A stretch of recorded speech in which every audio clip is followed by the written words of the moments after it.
message, we're going to depart from Matthew for today because this weekend I got to hear something that I kind of wanted to share a little bit, and that I'll get where I'm going in a minute. At my graduation, there was a message that he was giving, and it kind of just set with me in a way that I just kind of want to share. And so I kind of preached a similar message before.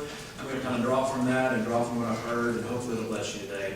Find Nehemiah in your Bible. You know where that's at. We've been there before.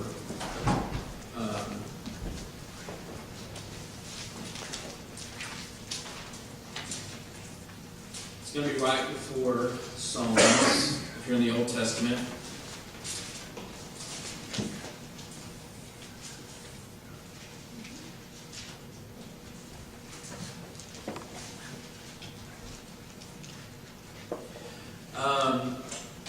It amazes me at the brilliance and the smartness of God. Things that applied in the Old Testament apply today. Things that just speak to people then speak to them now. In my graduation, the speaker was one of the professors in the College of Christian Faith, and he stood up and he was telling us, he's like, I'm going to give you a few things to think about. And so I'm going to do the same thing before I preach. Hey, sing that. There's something that you have to do. Aside from everything that you've learned, you have to look in. Right? He said that you have to look back. Right? And that you have to look up, and that you have to look forward. And I thought, wow, what a message. There are absolutely times in my life when I need to look in, then I need to look back, then I need to look up, and I need to look forward. So we're gonna use that kind of a little bit this morning as we go through this point again.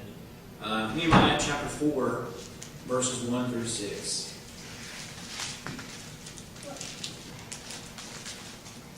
But it came to pass that when Sanballat heard that we builded the wall, he was wroth, and took great imagination and mocked the Jews.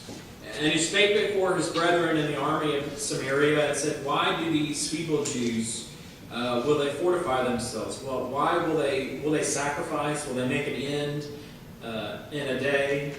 Will they revive the stones out of the heaps of the rubbish which are burned?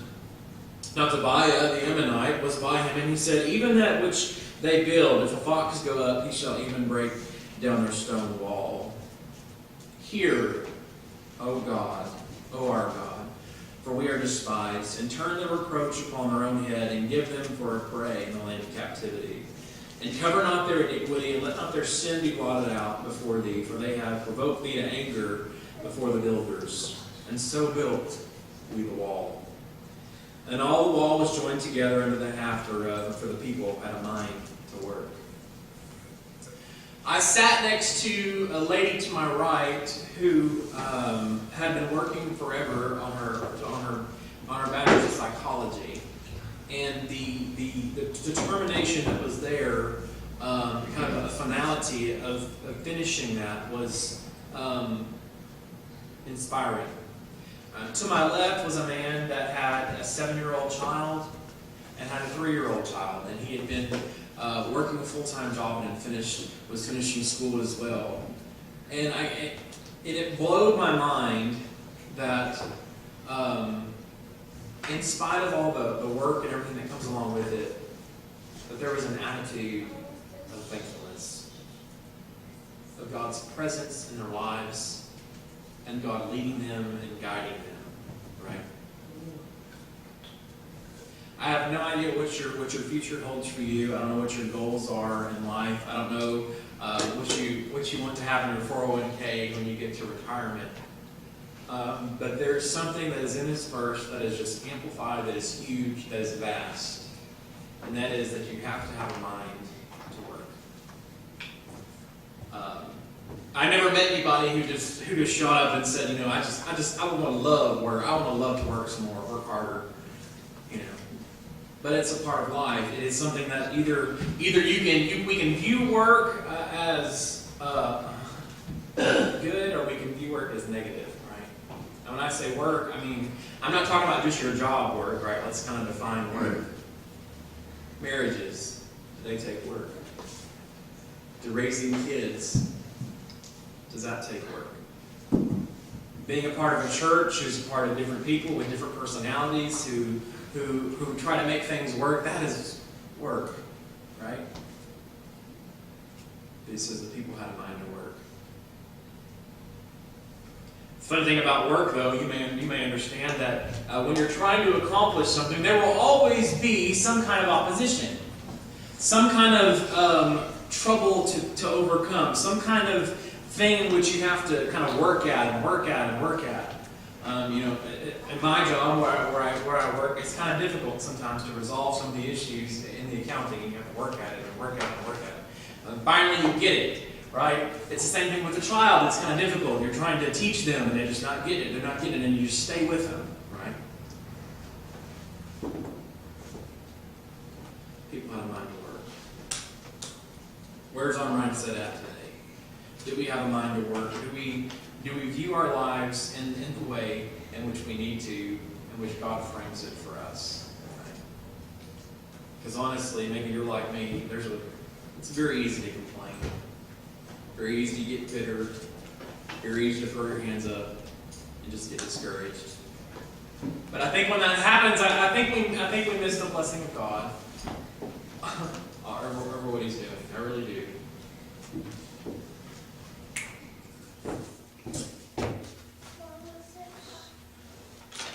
Opposition.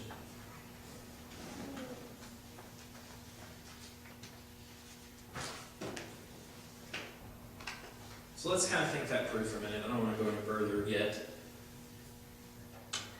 What happens if people have a mind to work in their homes and raising their families, and they're working in their churches and in the jobs that they have, if people have a mindset to work? What happens?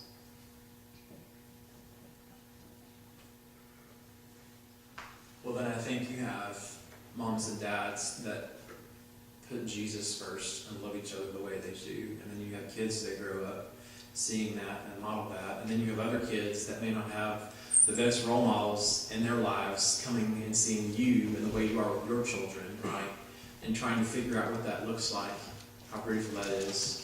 Or if you're on the job and you're working at the job and you have a mind to work and please God, that people wonder why you don't say things that other people say, or people wonder why you believe the things that you do, right? And there's a testimony that develops. Or in the church that it's just second nature to do it, and there's no more excuse. It's people are tripping each other to try to serve each other. People have a mind to work.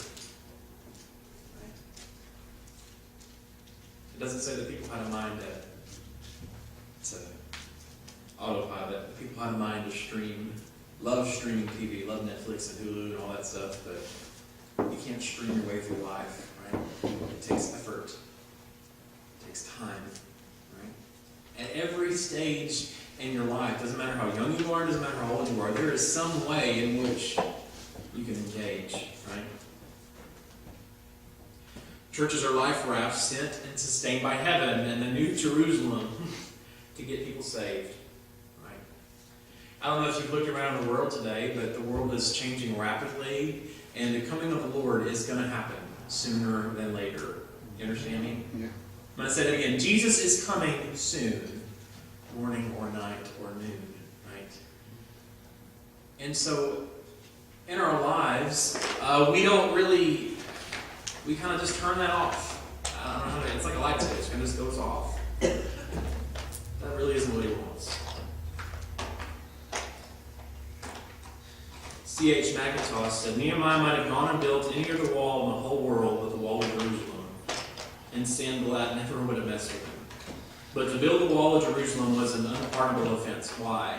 Just because Jerusalem was God's earthly center of the time. Right? The Old Testament, the Jews were God's people. In the New Testament, the church is God's people, along with those Jews that believe in Christ.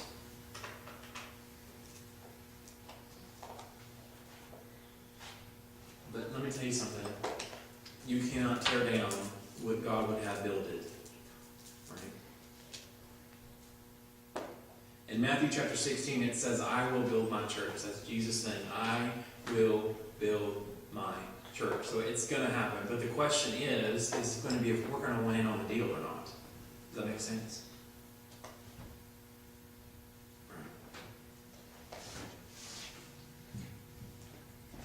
The people had a mind to work.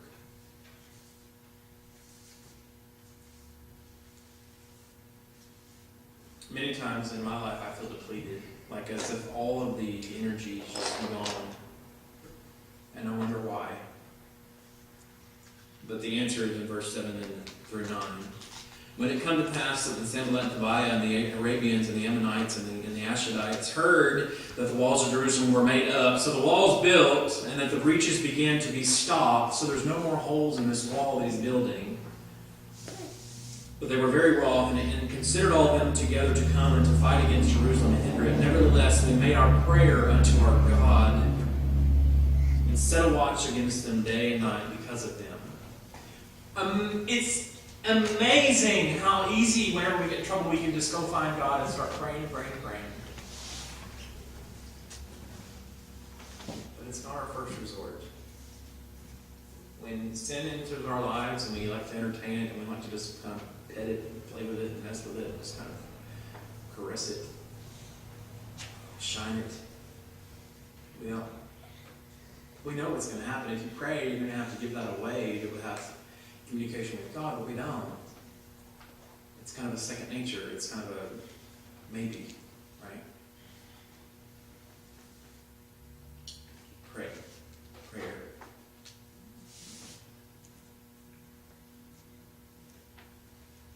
Does it fear me that God is going to accomplish His work with or without me? You ever had that thought before? Because if I'm looking in, then I need to search myself and know what is in there that is not letting me have this mindset that I need to have, that needs to have this attitude that I need to have. What is there? Is it complacency? Is it just exhaustion? Is it just anger? Is it resentment? Whatever, right? Because looking back, I know where God has brought me from. I know He's been faithful time and time again. I know He's restored. I know He has blessed. I know He has gave me health. I know He's gave me jobs. I know He's gave me finances, right? All these things are true back here, and I understand them. Then why in the heck do I get here and I don't want to look in, and I surely don't want to look up? And if you're not going to look in and see what's going on inside, and you're not going to look up to God, then you're not ever going to see what's coming in the front. Amen. And so then do we wonder why our lives are just this constant, hectic, just boom, boom, boom, kind of like a boxing match, and just fixing our eyes. What are we fixing our eyes on? Right? Is it easy to look in the eyes of a child when their eyes are bound down low to the carpet, to the floor? Or is it easy to look in a child in their eyes when they're looking straight up at you? And they want you to see them, and they want you to listen to them. We talked about that this morning in Sunday school about being children of God. He's our Father. He's our Dad. And He wants us to follow and listen. Like I said, well, if we're not looking back, and we're not looking in, and we're not looking up or forward, then where are we looking? Well, we're looking all around at everything else that's going on, right? This person is a stressor in my life. This job thing has me going on. This thing over here just has me kind of whipped at the moment. This particular pet sin that I thought I dealt with, I kind of haven't. It's still around. This person over here, am I speaking to your Monday, Tuesday, Thursday, Friday, Saturday? I should be. Because it's mine. And if it's mine, then it's yours. Right?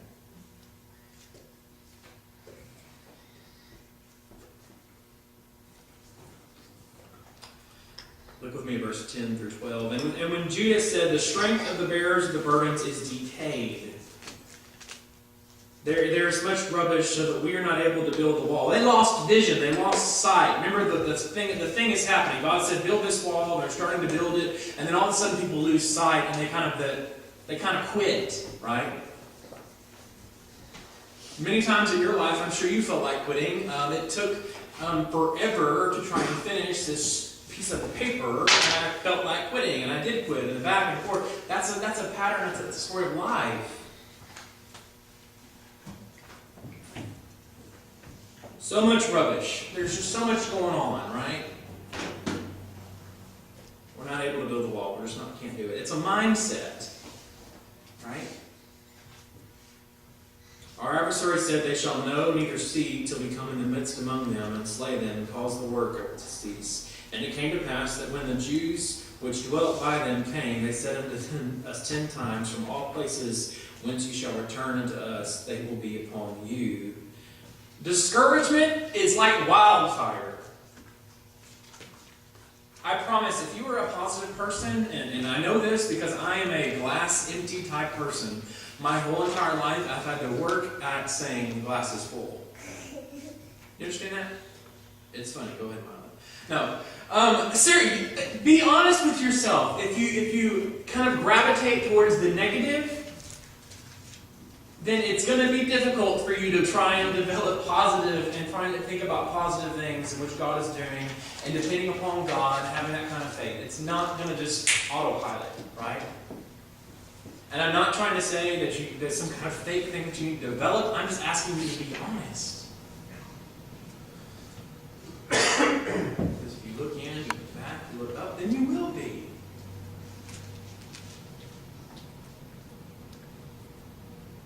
What does a kid want to hear whenever they have baseball practice and they play the game? Bobby, you should have played harder. Would have won the game. No, I'm proud of you for going out there and playing, and you played the best you can, and you did a good job. Not a recount of you missed 2 strikes and this one, and kind of an undressing that happens, right?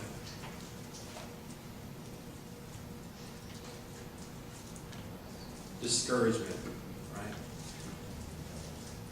And it feels good. It feels good to get together and kind of heap and talk and kind of just peel this thing and that thing and just kind of have this big old chewing session going on, you know. But it does not take you anywhere, right?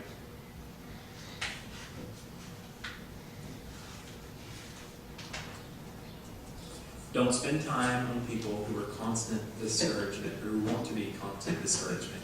Love them, but if they are, then love them at a distance, right? It's biblical. And it came to pass when the Jews dwelt by them came and said unto us 10 times, for all places we shall return unto us, they will be upon you. Therefore set I in the lower places behind the wall, and on the higher places, and I even set the people after their families with their swords, their spears, and their bows. And I looked and rose up and said unto the nobles and to the rulers, to the rest of the people, be ye not afraid of them. And so there are people that are trying to hold on to a vision, and there are people that are trying to pull it down. And Nehemiah directs his attention to the positive people, and he says, look,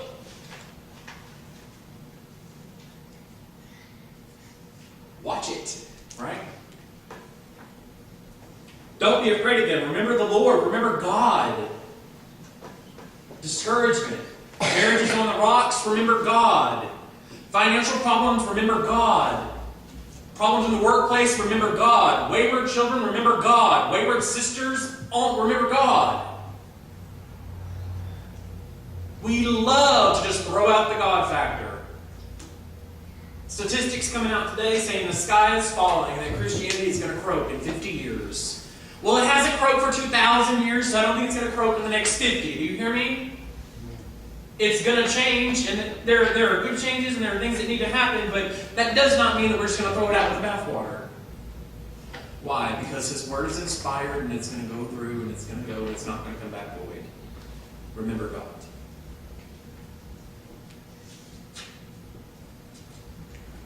Missionaries fall on the field. Remember God.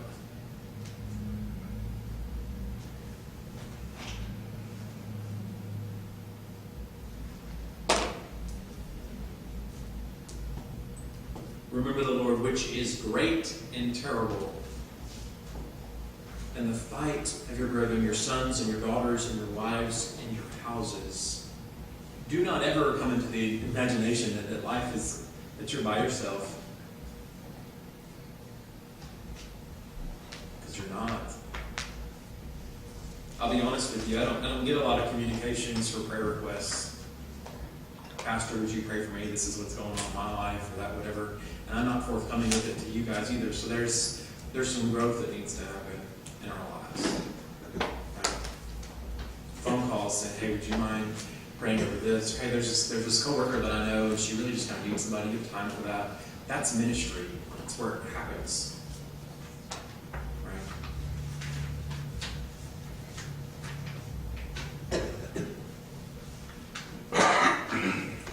So some are going to be discontented, some are going to complain, and some are even going to sit down. Right? And some are always going to be faithful. Verse 16 through 18. And it came to pass from that time forth that half of my servants wrought in the work, and the other half of them held both the spears and the shield and the bows, and the habergeons and the rulers were behind all the house of Judah. They which builded on the wall and they which wore bare burdens were those that laid it. Everyone with one of his hands wrought in the work, and the other hand held a weapon. There's a word for that. It's called double duty. And so literally it goes like this, that they would finish their shift on finishing the wall, and they would go over and ask for seconds, and they would go over here and then go defend the wall, right? Even when they're tired, even when they're exhausted, even when life is busy, they would get up and they would do it. Why? Because of the one they were doing it for.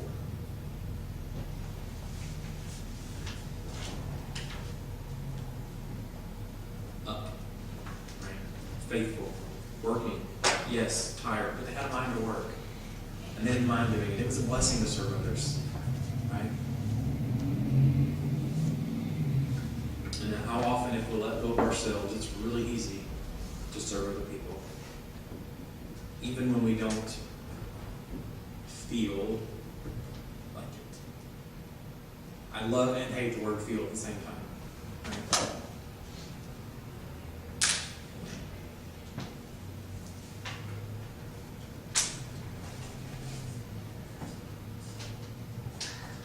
2 Corinthians 6, 1 through 3.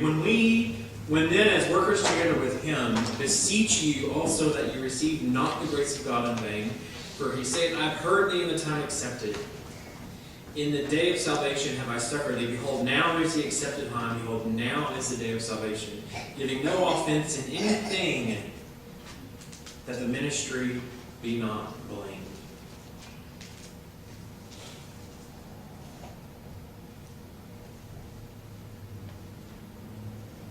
Nevertheless, right? Faithful. Because here's what happens. We build people up, and we say that I can never be a Christian like Larry. Or I wish I just was sweet like Harold. He just does that on autopilot. That's just who he is. Right? Or, I wish that I was a worker like Mike.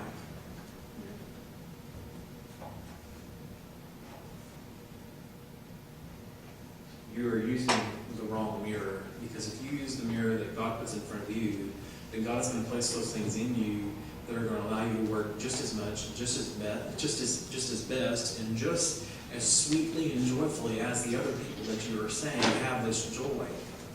Right? They got the same Savior, have the same God, have the same mission, right?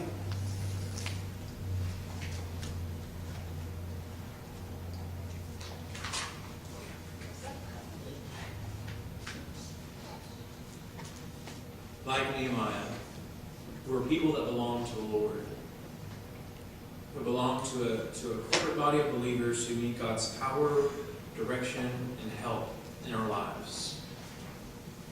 And I believe cruise control is dangerous.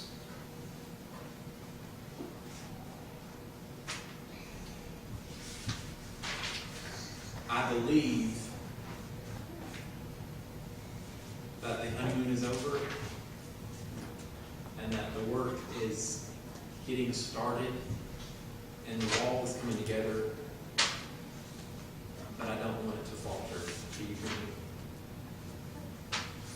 I don't want disunity. I don't believe God's in that. And I want hearts that are ready to do what God wants. Not what James wants, not what Pastor says, what the Word says. Right?